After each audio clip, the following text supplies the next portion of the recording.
Good.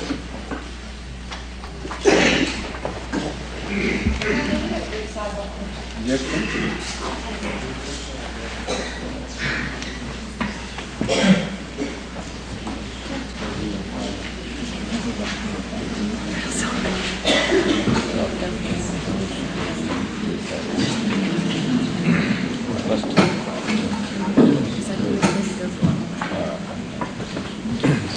Ladies and gentlemen of the jury, in the allocation of time for closing arguments, the court has allowed both sides an hour and a half. The defense's argument will be continuous. For that reason, we'll take about a 10-minute recess at this time, complete theirs, and then we'll complete the state's. We'll take them out for a few. Ladies and gentlemen of the jury, please prepare.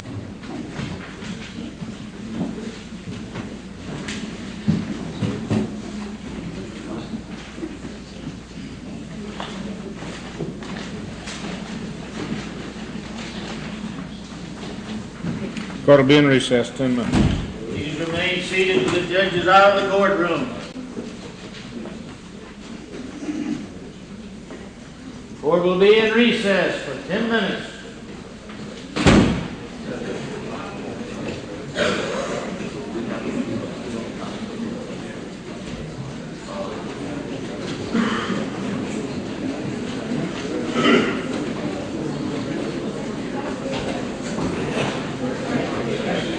Remain seated or step outside. Now, there'll be no milling around in the courtroom. You either go outside or stay seated.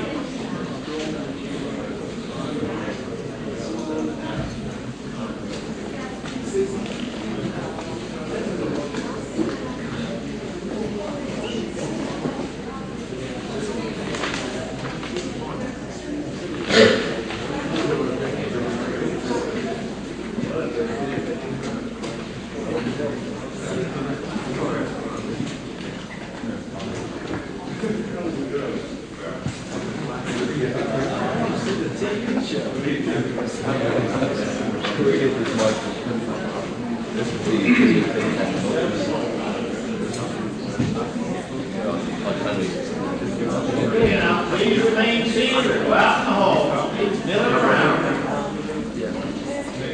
Okay.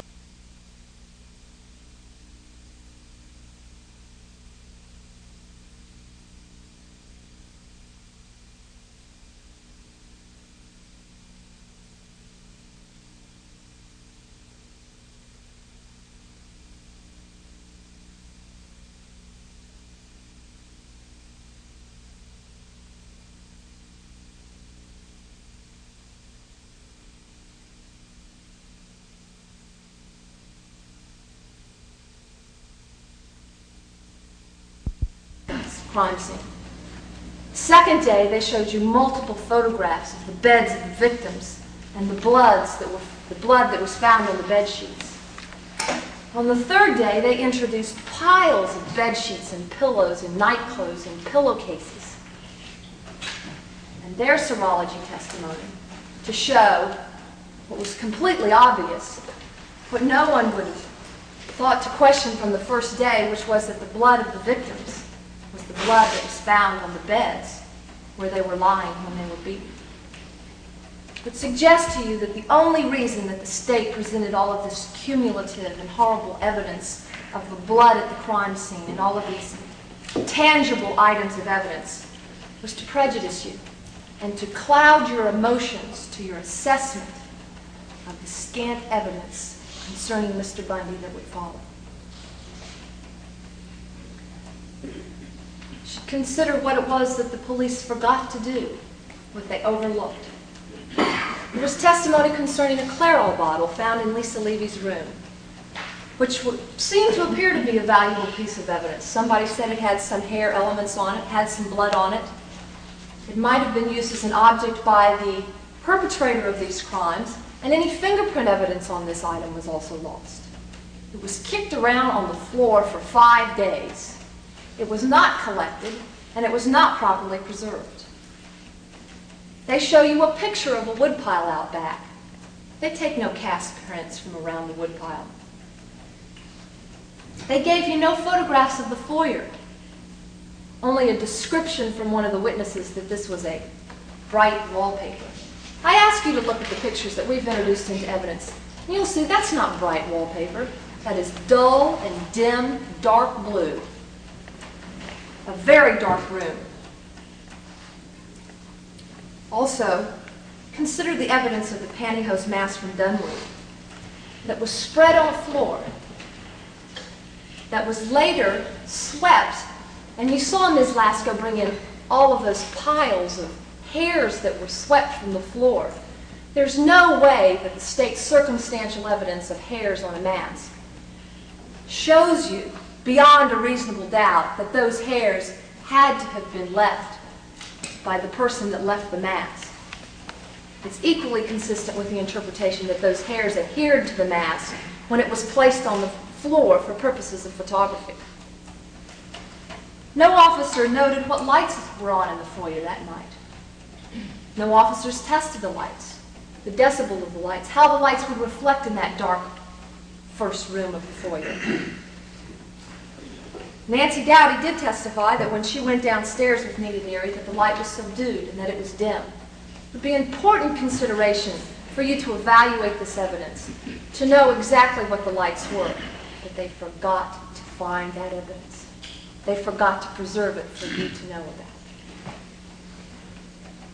Another important piece of evidence that Officer Brannon discussed was in Margaret Bowman's room. He saw a pantyhose wrapper in the trash can. No one collected that evidence. No one attempted to take any fingerprints from that after Mr. Bundy was arrested. There were numerous unidentified latent fingerprints found at both the Dunwoody scene and the Kayamega house. There were about 260 persons that were placed on the officer's elimination list. Elimination lists were names of all those people that had some sort of access, lawful access to the premises, so that they could eliminate whether or not their fingerprints made the questioned fingerprints that the police were trying to identify with the assailant. All of the police officers, all of the residents, all of the known guests, all of the medical personnel, all of the waiters and the known house employees were placed on that elimination list. 260 persons. But those fingerprints remain unidentified.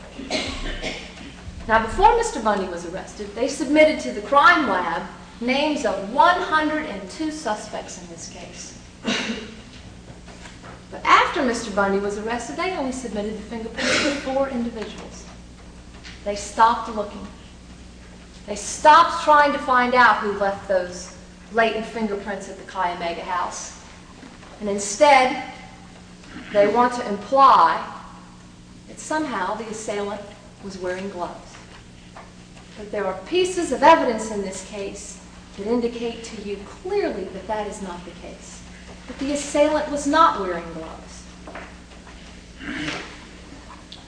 First of all, the evidence technicians testified that they found no glove smears or fabric prints at the scene. Also, one of the very first people in Margaret Bowman's room found a bloody fingerprint on the edge of the door. Margaret Bowman didn't make that fingerprint. She didn't get up out of that bed after she was hit. But the evidence technician, the comparison man that came from the lab later, he looked at that bloody fingerprint and said that it had ridge detail, meaning the pattern of the ridges that are left by your fingers when you touch a surface, but insufficient detail for comparison purposes. That indicates that the assailant was not wearing gloves, and he left that ridge detail there on the door. And even though they can't identify that one print, they should still have kept looking to see if they couldn't identify all those other prints that they found, that they couldn't identify with any of their 260 elimination personalities. Furthermore, Nita Neary, who was looking at the man's hands more than anything else, said the man at the door wasn't wearing gloves. Said she was absolutely sure the man wasn't wearing gloves. And yet, there are places where the assailant would have had to pass through where there are numerous fingerprints that remain unidentified. Room 8, Karen Chandler and Kathy Kleiner's room, there were 11 points around the door jamb that were unidentified. There was one print in Margaret Bowman's room, and there were 2 prints at what they think, or what they want to call the point of entry, that remain unidentified.